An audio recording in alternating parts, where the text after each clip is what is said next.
Pues la justicia en El Salvador. Es impresionante lo que hemos visto en el manejo carcelario de El Salvador. La noticia de la política del presidente Bukele contra las bandas criminales es de mano dura, muy dura. Las imágenes de las cárceles en El Salvador y de ese primer gran centro de confinamiento del terrorismo, repito, ha sido noticia para todos los países de la región. Hemos visto desfilar por las calles a los pandilleros prácticamente en calzoncillos. Ahora lo que estamos viendo es un centro que puede guardar 40.000 criminales. El presidente Bukele ha encargado a su viceministro de Justicia como director de los centros penales de ese país. Osiris Luna Mesa, viceministro de Justicia en El Salvador, buenos días. Hola, muy buenos días, ¿qué tal? ¿Cómo estás? Qué placer saludarlos y podernos dirigir a todo el pueblo colombiano. Es un gusto estar en este medio W Radio y contigo te doy un fuerte abrazo, un gran saludo, Julio Sánchez, de verdad que es un placer. Señor viceministro, el honor es nuestro. Mire, viceministro, le hablo desde un país que tiene un territorio un poco más grande que El Salvador y que tiene una población carcelaria más grande que El Salvador y que tiene un inventario de delincuentes más grandes que los del Salvador. Y quisiera que usted nos contara en cuánto tiempo se hizo una cárcel para 40.000 presos. Yo creería, y para poner en contexto, en realidad, todo lo que se ha vivido aquí en El Salvador, no solo en este periodo que está el señor presidente Nayib Bukele, sino que, y tú bien lo puedes decir con cifras, obviamente, que hay más son datos mayores los que puede tener en Colombia. Sin embargo, si lo ponemos por índice poblacional versus delincuencia, El Salvador definitivamente había llegado a estándares totalmente desbordados. Desde 1993, que se empieza a sacar ya una data de homicidios per cápita por cada 100.000 habitantes, posterior a la guerra civil, después de los acuerdos de paz que sucedieron en 1992, El Salvador de 1993 hacia mayo de 2019, recién pasado 3 años y meses, estábamos rankeando en el primer lugar de muertes per cápita a nivel mundial. Éramos la capital de la muerte del mundo. ¿Por qué? Porque teníamos un cáncer, un mal que obviamente estaba arraigado a la sociedad, que son las maras y pandillas. Definitivamente te puedo mencionar que las maras y pandillas eran catalogados dentro de los grupos, obviamente deben ser a la par de mafias, las mafias sicilianas, a la par de todos estos grupos que estaban generando tanto luto y dolor al pueblo salvadoreño. Por más de 30 años, nosotros en un país pequeño teníamos a diario 20, 30 homicidios, días de semana que superaban los 60 homicidios, con una población de 6 millones de salvadoreños. Per cápita teníamos 60 homicidios por cada 100.000 habitantes. Estábamos en el primer lugar a nivel mundial. Era insostenible. La población había perdido ya la esperanza acá que se pudiera hacer algo. Y desde la entrada del gobierno del presidente Nayib Bukele y que se estableció el plan control territorial en sus diferentes etapas y fases que conlleva, hoy nos encontramos en la etapa de la extracción, que estamos yendo y cercamos grandes centros poblacionales como municipios completos para extraer hasta el último pandillero en base a nuestros registros. Y hoy te puedo mencionar, ya después de que controlamos el primer año, teníamos que controlar las cárceles. Y es el tema importante que estamos hablando ahorita. Nosotros antes de controlar las calles teníamos que controlar nuestras cárceles. No se podía hacer al revés, definitivamente. El Estado tenía que tener control, orden y disciplina dentro de los centros penitenciarios. Y eso nos lo soltamos desde el 20 de junio, a escasos 20 días de que había asumido el señor presidente Nayib Bukele. Empezamos a destruir y desbaratar todas esas mafias que existían dentro de cada uno de los centros penitenciarios de El Salvador. Un mal insostenible, que lo controlamos y eran sus centros de operaciones. Evitamos que saliera una sola orden desde los centros penitenciarios porque desde ahí se planificaba todo hacia el exterior, y eso fue un golpe rotundo que empezó a dar el señor presidente Nayib Bukele, que te puedo decir, a 3 años, casi en junio cumple su 4º año ya como mandatario de El Salvador, y este 2023 tenemos 42 días sin homicidios en estos 2 meses. Pero 42 días sin homicidios, increíblemente. Volvamos a la pregunta inicial. ¿En cuánto tiempo usted construyó esta cárcel? La cárcel se construyó en menos de 1 año, en 8 meses prácticamente. El Ministerio de Obras Públicas empezó, y la Dirección General de Centros Penales, empezamos a trabajar en conjunto para elaborar la cárcel. Definitivamente ha sido diseñada totalmente por técnicos y especialistas salvadoreños, y podemos mencionar que es una cárcel, es la más grande de América Latina, definitivamente. Va a albergar a 40,000 pandilleros, terroristas de los altos grados dentro de estos grupos, como rafleros nacionales, rafleros históricos, que son los que crearon prácticamente estas maras y pandillas en El Salvador, que vinieron, recordemos que es un mal que se creó en Estados Unidos, y a raíz de las deportaciones vinieron a El Salvador, y gobiernos anteriores, por tener muy escaso, obviamente, las oportunidades dentro de cada uno de los estratos sociales, encontró terreno fértil las pandillas para ir proliferándose. Nosotros en 8 meses la construimos.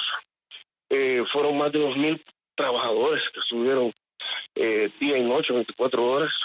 Y es que el centro de confinamiento del terrorismo, que es SECOT, en la cárcel que estamos mencionando ahorita, no es únicamente una cárcel más. Ese definitivamente es el punto neurálgico que a la población salvadoreña le vamos a garantizar que los sujetos que van a estar ahí han sido los que han planificado todo el último dolor al pueblo salvadoreño, que nos tenía tranqueando en el número 1 homicidios per cápita a nivel mundial.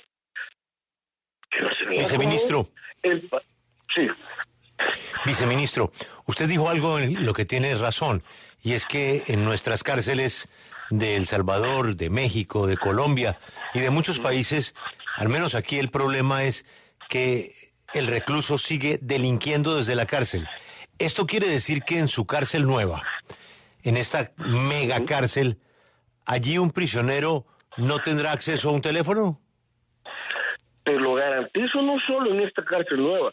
Nosotros desde el 20 de junio de 2019 se bloqueó la señal totalmente en todos los centros penitenciarios del país, después de generar los traslados, de destruir las mafias, y el señor presidente Nayib Bukele a todas las telefónicas que están habilitadas obviamente para operar en El Salvador, les dio 72 horas para que bloquearan la señal.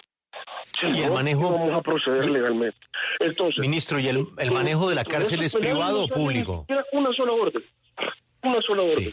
Por lo tanto, el manejo de la cárcel, ¿es privado o público, ministro? Es público. Todas las cárceles son públicas. La maneja la Dirección General de Centros Penales, por lo tanto, que soy el titular, obviamente, que está operando todo eso. Operamos con un director de cada uno de los centros penitenciarios, con custodios también entrenados, capacitados por parte de la Academia Nacional de Seguridad Pública, que también es donde se capacita a la Policía Nacional Civil, que es nuestra fuerza de seguridad, a la par del ejército, pero muy diferente obviamente el tema de capacitación. Y debemos de decirlo, nosotros también hemos garantizado en este nuevo centro, van a estar las 3 fuerzas de seguridad. La Fuerza Armada tiene 2 anillos que genera las primeras protecciones. La Fuerza Armada, todo el contorno del centro penitenciario en el exterior, tiene totalmente rodeado, 24 horas al día, 7 días a la semana, 365 días al año. Nunca, ese anillo va a estar totalmente fuerte en todo el tema que es el hombre muerto, que se menciona, que son los metros posteriores del que continuos y que colindan con las paredes del centro penitenciario.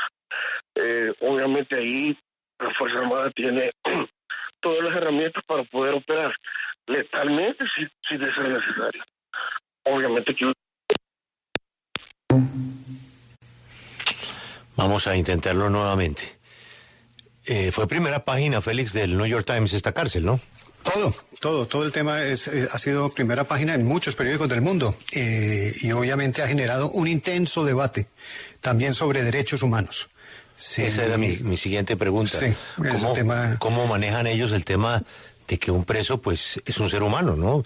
Tiene derecho a verse con su familia, tiene derecho a hablar con un abogado, tiene derecho a una llamada telefónica, no sé, por razones humanitarias, pero veo que esto es mano dura, Félix. Sí, y es muy elogiada en muchas partes y muy criticada en otras, pero la popularidad de Bukele en El Salvador es impresionante, está sobre el 90% de aceptación, pero con muchas inquietudes en el tema de derechos humanos, muchas inquietudes sobre el tema de controles democráticos, y muchos consideran que hay precisamente un intercambio entre proponer seguridad, que es lo que se pretende, frente a acabar con controles democráticos en el país. Pero la popularidad es hoy el presidente en su país más popular del mundo.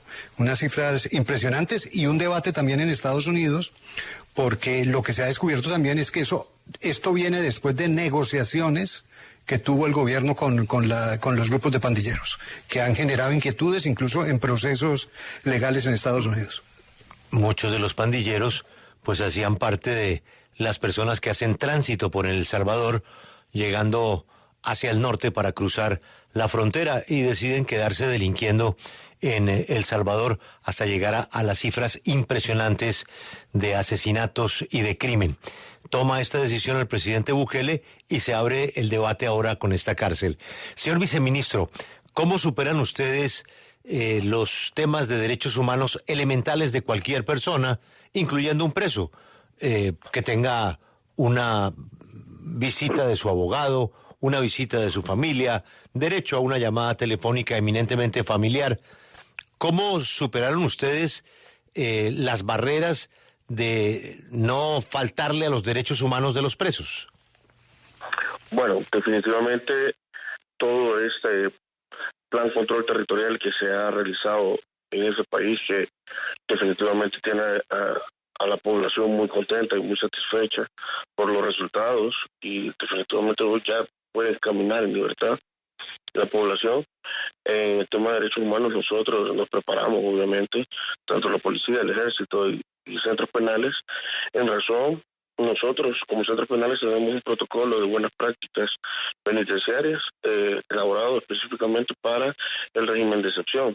El régimen de excepción tiene su asidero legal, obviamente, desde que el señor presidente Nayib Bukele lo solicita a la Asamblea Legislativa, y con 64 votos de 84, que es la mayoría absoluta, se logra, obviamente, operar, y cada mes se ha venido prorrogando ya por 10 veces el régimen de excepción, y esto es en razón de que da un asidero legal mucho más amplio para el tema, obviamente, porque son capturas masivas las que se han estado haciendo en base a temas de inteligencia, a temas de operatividad de la Policía Nacional Civil, del Ejército. O sea, hemos desplegado prácticamente todas las fuerzas vivas de seguridad del país porque esto lo teníamos que hacer de esa manera. No se podía hacer de otra forma. El factor de la estrategia fue un factor que es determinante para que aquí, en otros casos, cuando estamos hablando de una guerra, prácticamente, contra las pandillas, no es entre civil, no, es contra las pandillas, un grupo de delincuentes que está para ser una persona pandillero, y aquí quiero poner esto en paréntesis, para que una persona entre en la pandilla, ya sea homeboy, ya esté brincado, como les dicen ellos, en su léxico, esta persona tiene que asesinar a otro. Por lo tanto, podemos determinar estos grupos se mantienen por el tema de delinquir, que son los que más han generado, obviamente, todos estos datos negativos que tenía el país. Te puedo mencionar que en el tema de derechos humanos nosotros garantizamos obviamente todos los derechos humanos básicos, incluso varios procuradores de países de América Latina vinieron y fueron a verificar y se ha visto esto de una manera muy positiva. Definitivamente, porque nosotros no estamos generando un baño de sangre. Y no se ha hecho de esta manera.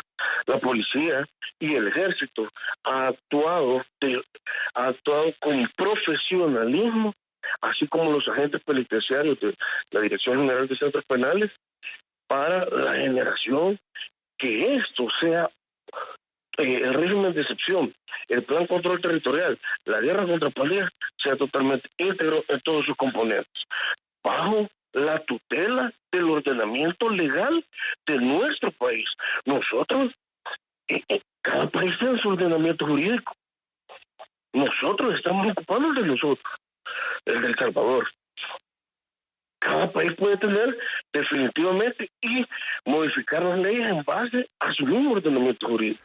Pero las fotografías que aparecen en los medios de comunicación no muestran eso, porque muestran a las personas maltratadas por la fuerza en posiciones que son muy discutibles de dignidad de la persona. Por supuesto que entiendo las razones para perseguirlos, pero con un trato que no sea el que aparece por lo menos en las fotografías que han publicado los medios en el mundo entero.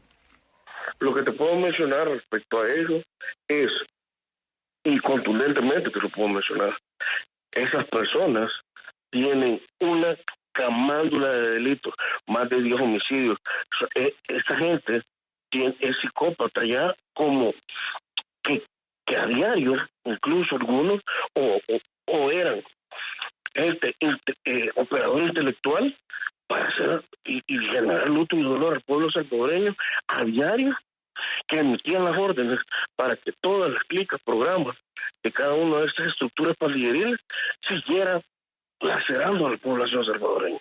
Hasta aquí, verdaderamente el baño de sangre y los derechos humanos que hay que respetar es el de la población honrada también. Y sin embargo, si usted ha visto, y usted mismo lo ha dicho, ni siquiera un tema de agresión o algo, no. Nosotros, si lo hemos trasladado de esa manera, con un convoy sumamente fuerte, hemos desplegado helicópteros, hemos desplegado las fuerzas especiales de la policía, las fuerzas especiales del ejército, los helicópteros con francotiradores, para si de ser necesario ocupar todo, no dejamos. Íbamos con vehículos totalmente blindados que han sido adquiridos últimamente por las Fuerzas Armadas. ¿Por qué todo eso? Porque era el cáncer que tenía sometido al pueblo salvadoreño. Estas personas de las que estamos hablando ahorita, teníamos que desplazarlas engrietados, con esposas, manos, pies.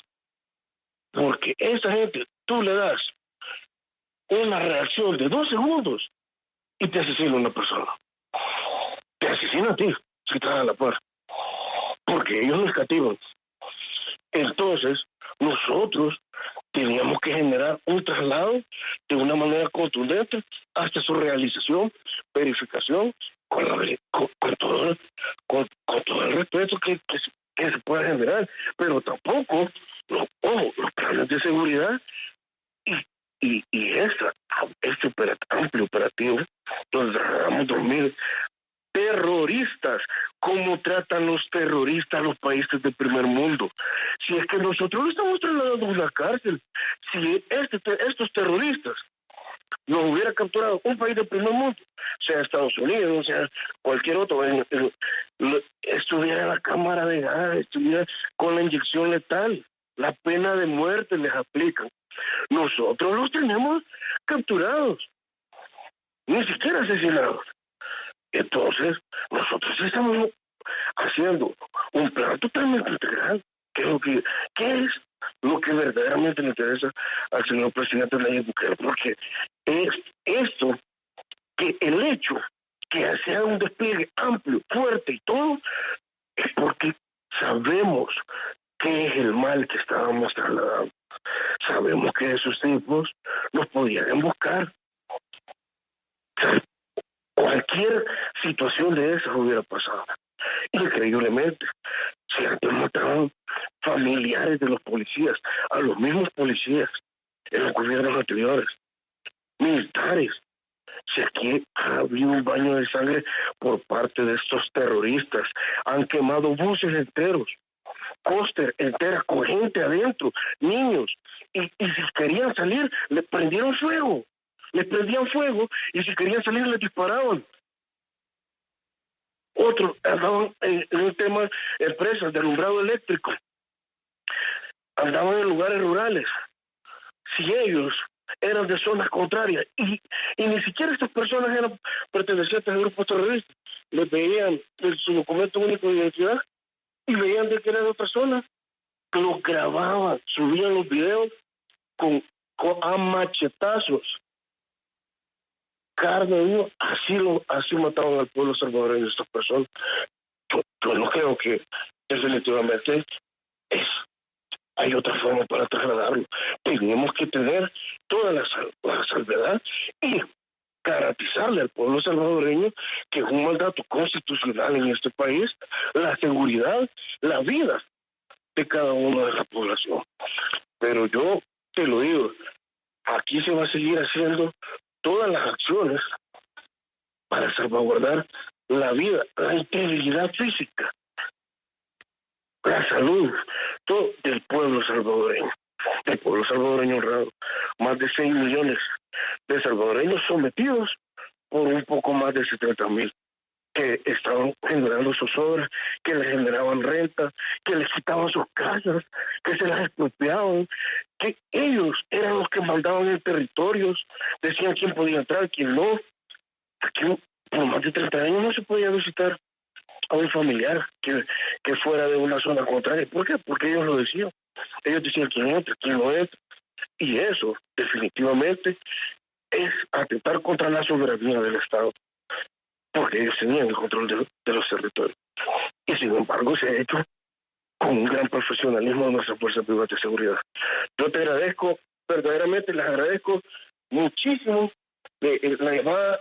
Nosotros seguimos en este vaivén de tanto operativo que estamos haciendo, pero te garantizo, y de verdad les mando un gran abrazo, amigos. Nosotros vamos a hacer todo para que la población honrada siga trabajando a diario, que el mínimo, que aunque sea esa familia que gane el mínimo y que se levanta todos los días a las 4 de la mañana para ir y llevar los frijoles a la casa, las tortillas, lo poco para su familia, que esa gente no la maten en el camino a su casa, que esa gente llegue con su quincena a su hogar sin que lo hayan asaltado y todo. Y vamos a garantizar también que el pueblo salvadoreño siga y pueda prosperar. Este país que estuvo tan sometido por estos grupos. No se imagina, solo un salvadoreño les puede mencionar todo el sufrimiento que ha tenido el pueblo aquí. Y lo hemos sentido. Así que yo te agradezco que nos haya dado la oportunidad. Te mando un fuerte abrazo, ¿viste? y sepan que aquí estamos, tienen amigos aquí, estamos trabajando con todos para que los pueblos sigan adelante. Un fuerte abrazo. Gracias. Él es el viceministro de Justicia y director de todos los centros penales de El Salvador, Osiris Luna Mesa. Es noticia por lo que hemos expresado, las preocupaciones que hay sobre la dignidad, los derechos humanos, pero el presidente Bukele tomó una decisión de mano dura, muy dura, y luchar contra la criminalidad precisamente con acciones como las que hemos comentado. Las imágenes han llegado a la primera plana de los periódicos del mundo en Estados Unidos, los presos desfilando por las calles, en nada, tienen como una... Alberto, es como una pantaloneta blanca, yo no sé si son calzoncillos. Sí, son unos calzoncillos largos, sí, pero el trato los de verdad, pues... los dejan en el piso, ¿no, Alberto? No, los arrodillan, algunos con la cabeza agachada, con un arma de fuego muy sofisticada. No se puede discutir, pues, el horror que cometieron, son unos delincuentes, terroristas, lo que se quiera, pero de todas maneras el derecho exige un tratamiento que corresponda a lo que es el respeto a los derechos humanos. No, y además que hay el tema de las detenciones indiscriminadas. Es que lo que se ha señalado también por organismos de derechos humanos es que obviamente hay pandilleros y el tema de pandilla es indiscutible y grande, pero que en esas batidas se coge a cualquiera. Sí, y después no hay garantías para saber quién es o no pertenece. Y sí, sin debido proceso. Sin debido proceso los meten todos y después no regresan. Y se habla incluso de suicidios en las cárceles, muertes...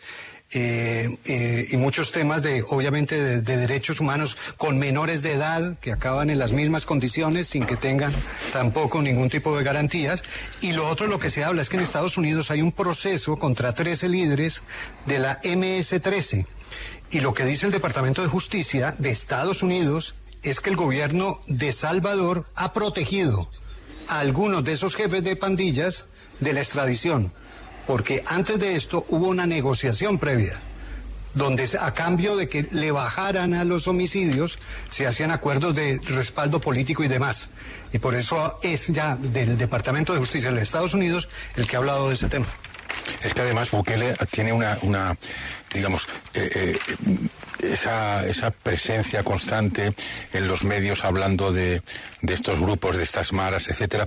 Pero si ustedes observan el vídeo que publicó en las últimas horas, es un vídeo hecho con técnica cinematográfica, es decir, es un vídeo de propaganda, no es un vídeo de información, es un vídeo de propaganda hecho con un montón de cámaras, desde que salen de una cárcel, salen esposados, con bridas en las manos a la espalda, cómo se les obliga a caminar encorvados por la calle, cómo los meten en el otro autobús, cómo entran en el nuevo centro penitenciario, con lo cual hay una labor allí de propaganda notable a través del vídeo, lo que le resulta sin duda alguna, y como nos apuntaba el viceministro, digamos, que hace que Bukele tenga una gran aceptación entre la ciudadanía, ¿no? Y es que miren el vídeo, miren oyentes el vídeo, porque es espectacular en producción cinematográfica.